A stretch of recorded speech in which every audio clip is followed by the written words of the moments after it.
Assalamualaikum warahmatullahi wabarakatuh. Ini akan menjelaskan tentang pendalaman pemeriksaan pajak, yaitu contoh kasus dan dasar hukumnya. Saya Anissa Izraulina Ingkolan dengan Saya Nafisa Putri Ramadhani. Saya Kansadinda Rumdakta. Saya Maria Francisca Chelsea.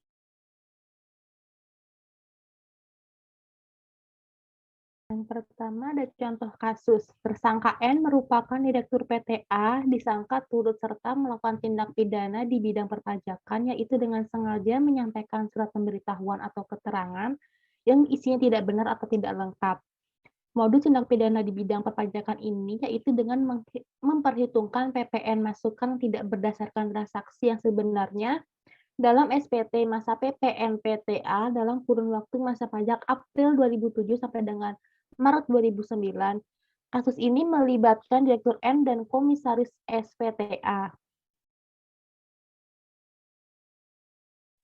Berikut pembahasan dari contoh kasus sebelumnya. Menurut kami, Direktur Penyuluhan, Pelayanan, dan Hubungan Masyarakat Dijen Pajak menjelaskan modus dalam melakukan tindak pidana di bidang perpajakan ini yaitu sengaja tidak melaporkan hasil penjualan PTA secara lengkap dalam kurun waktu tahun 2007 sampai dengan 2009. Hal ini menimbulkan kerugian pada pendapatan negara yang seharusnya dipungut dari para pembeli PTA. Patut dicatat adalah keterangan saksi pelapor bahwa yang lebih mengetahui dan berperan dalam perkara ini sebenarnya adalah Komisaris PTA, yaitu S alias SE, yang berkas perkaranya secara terpisah sampai saat ini masih dinyatakan belum lengkap oleh Kejaksaan Tinggi.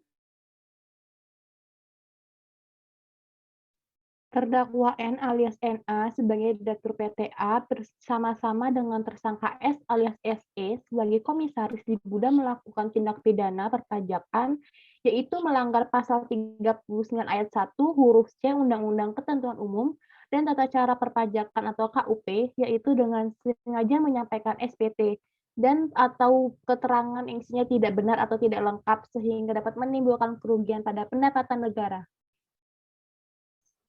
salah satu kunci untuk membongkar kasus ini jelasnya diberikannya izin membuka rekening bank melalui permintaan Menteri Keuangan kepada Gubernur Bank Indonesia, sekarang kepada Otoritas Jasa Keuangan.